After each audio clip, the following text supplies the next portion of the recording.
that's a perfect segue for the worst astrology of the month. Oh yeah. The most chilling. No, The most chilling. Yeah, yeah. yeah, This okay, yeah, the we're returning for the people that wrote in by the thousands asking for Mhm. a return of the worst astrology Yeah, of the month. our inboxes Yeah. were flooded. Larry Page actually called me up personally and asked if I wanted to upgrade to the new Google AI email inbox sorter. Yeah. There were so many requests for the worst astrology of the month. Oh my Yeah. God. Well, we're calling it the Pluto in Aquarius triple whammy, I guess. The 1, 2, 3 punch, the jab jab right hook. How about wham bam? Thank you, I ma'am. like wham bam, thank you, Yeah, ma'am. and give the dates on that, Yeah, so Rachel. we've got okay, so as of this recording, it's February 3rd. So we have on February 5th, Mercury is going to enter Aquarius and conjunct Pluto at Mhm. 0 degrees. Then that's going to be followed on Valentine's Day on February 14th. Mars is going to enter Aquarius and conjunct Pluto at um, 0 degrees. And then 2 days later, Venus is going to conjunct Pluto at 0 degrees. And that's Right. And so we're February 16th. choosing the 14th, the Mars Pluto Yes, yeah, conjunction yeah, yeah, yeah. astrology of the month. That's kind of the I when I was looking recently at the zodiac, like at the transits, one of those like transit viewer apps, and I was specifically looking at these transits, these three with the Mars at the center, and Mhm. I was never that big into like turn-based RPGs, but the few that I did play left an impression on me, and I suddenly saw with clarity for a moment that the Zodiac is like this turn-based RPG, and the outer planets, the transpersonals, are like the bosses, Mm. and then the traditional planets are like the players.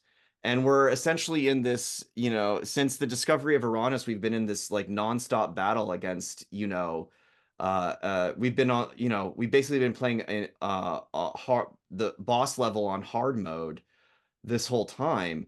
But specifically that February 14th, I almost get this feeling that it's like Mercury and Venus and Mars all like they got together. Like it's like, okay, he's gonna transit, and he's gonna like, he'll cast I don't know the lingo of the RPGs well enough, but he'll cast like some kind of weakening spell on Pluto, and then Mars is gonna render some deafening blow, and then Venus is going to come by with some, and finish him off or something. Hmm. As far as standing up to bullies are I concerned. see a children's book being written. Yeah, no, that's how it Great. all played out. That's how it played out in my mind. I was just looking at it for a second. Yeah, like these like three, Mars is the leader of this like ragtag group of kids. It's like Stephen King It or something, Mm. and like they're all going up, they're gonna go face they're going down to the sewer to face Pennywise, almost, like they're yeah, they're standing up to a bully here. But Mars particularly is, the trigger planet. So you follow Mars transits, and when he crosses through another planet, there's always something that gets triggered or activated. So you can almost look at Pluto's entrance into Aquarius in January. It's not lying dormant exactly, but it's been rather quiet. When Mars crosses through Pluto, something's going to get activated, awakened, or triggered. And unfortunately, the combination of Mars and Pluto tends to be kind of dangerous, a dangerous edge, because Mars is the planet of conflicts and war and violence and attacks. And I'm not promising that everybody's going to experience that in their personal life.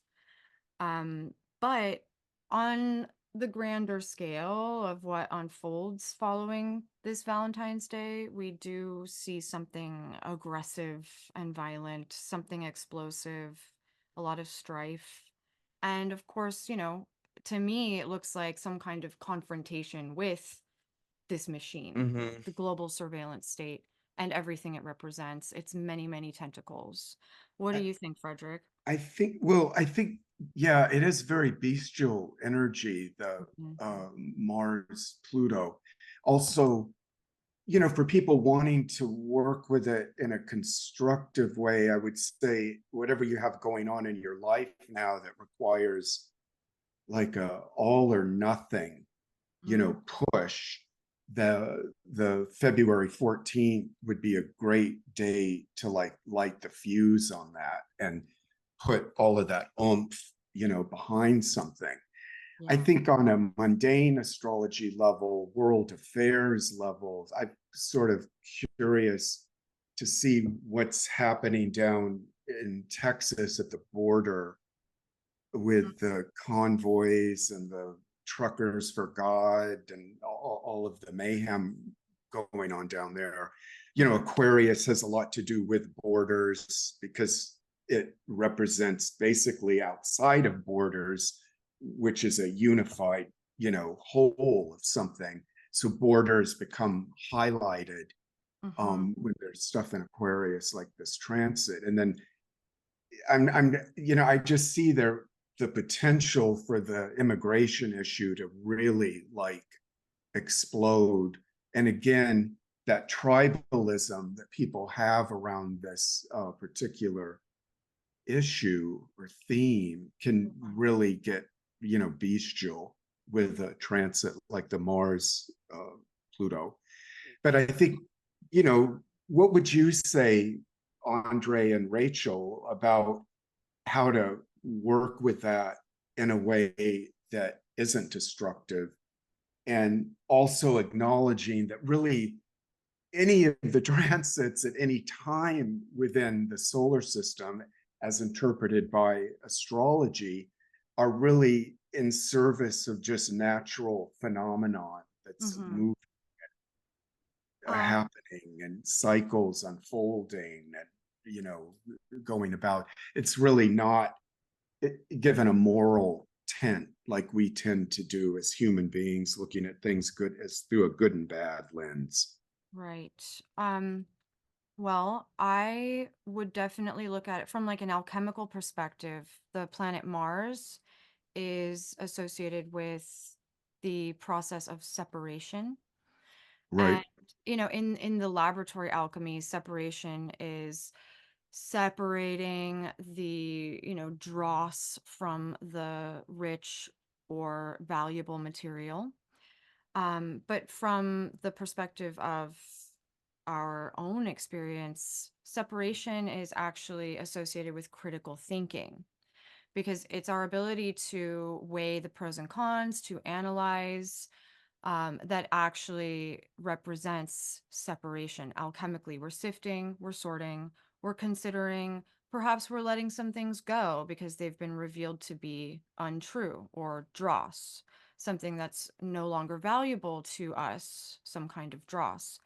And so for me, I see the Mars Pluto conjunction as a very valuable opportunity to use critical thinking to make a very important choice, to actually decide which, like you said, which direction you want to go, what you're going to devote your energies to with a lot of intensity. And in Yeah, order to do passion. that, Yeah, yeah, passion, intensity, focus. And in order to do that, you must make a decision. And that means that you've cut something away. It means that you've severed something so that you can put all your energy towards another. And so a very big decision, a big choice, cutting something out so that you can put full force into another thing. You could let go of a bad habit. That's certainly something that would be good. Cut away excess baggage, excess weight. Or it could be something more subtle like reconsidering a book, an issue, an idea, a philosophical perspective, and assessing it from a more critical perspective, meaning that not that you're just judging it, but that you're actually using judgment to assess its value. So that's what I see as a positive for great, Mars conjunct great Pluto. way, great summation. Yeah, Yeah, I would just piggyback on that and add the Robert Anton Wilson-esque exercise of spending an hour or even a day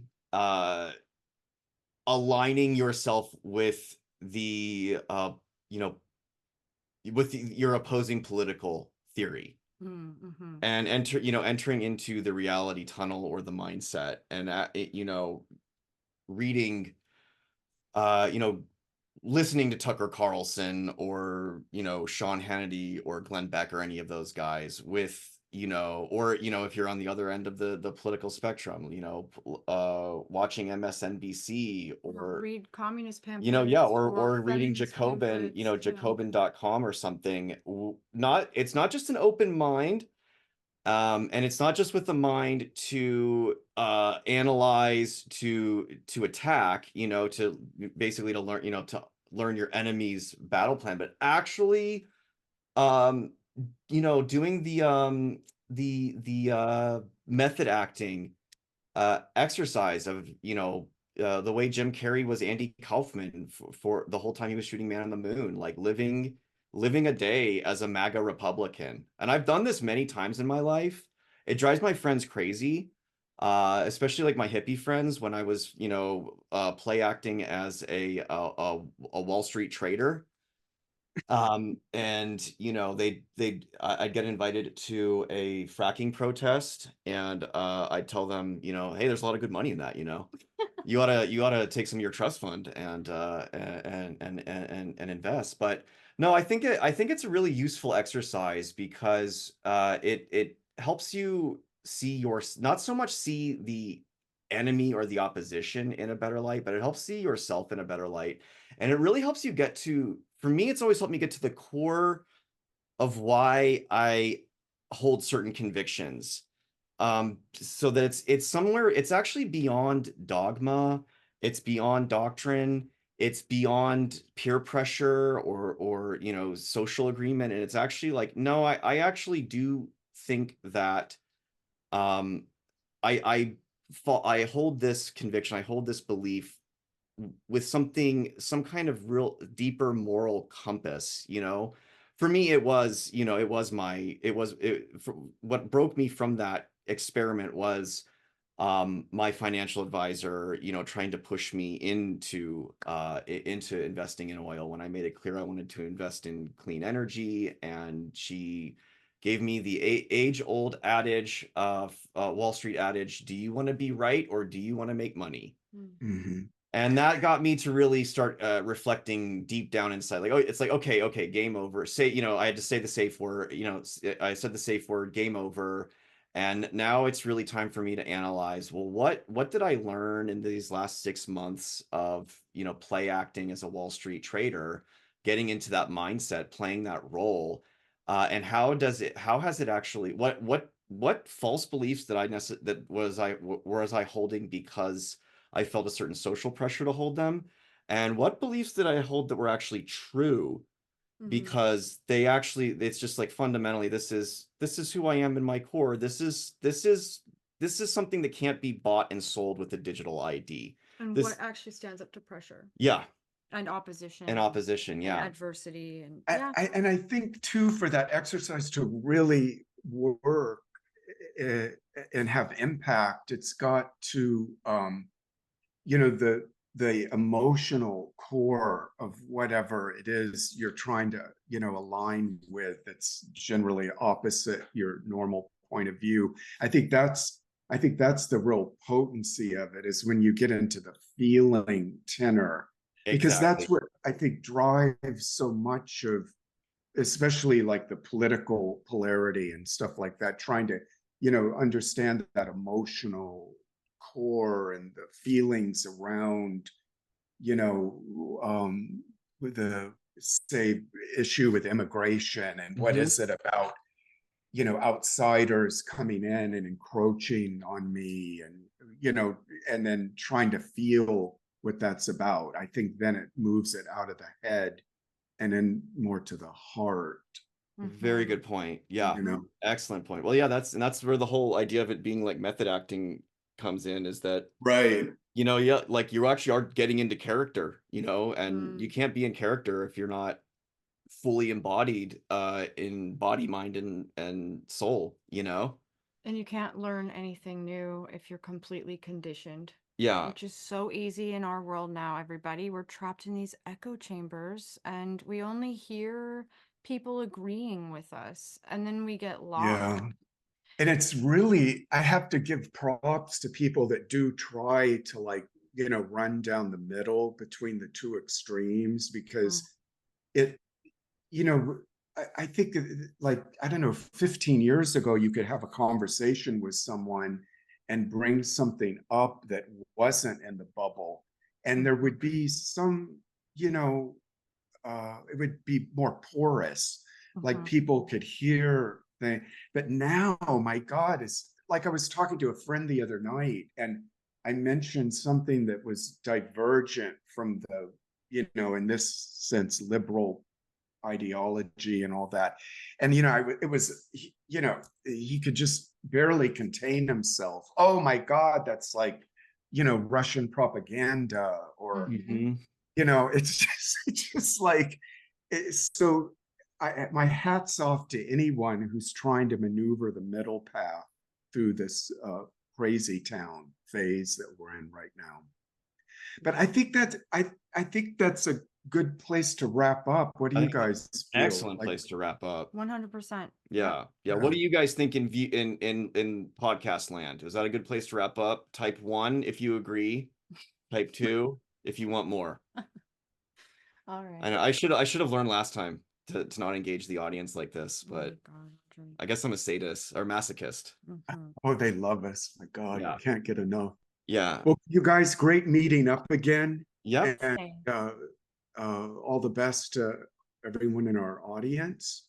And I guess we'll see you with our next show, which is with astrologer Jessica Murray is going to join us on the podcast. And we're going to look at a lot of probably some more Pluto themes, stuff for the election coming up, and just sort of deep dive her knowledge base. She's such an incredible, like, culture reader, astrologer. I'm So so excited. Yeah, that's gonna be a great episode. It's also we're gonna be breaking new ground because it's gonna be our first episode with a guest. She's a exactly, yeah. Yeah. It's going to be a treat. So stay tuned, everybody. Yeah. All right. All right, you guys. All right. Peace out. Peace out. Bye-bye.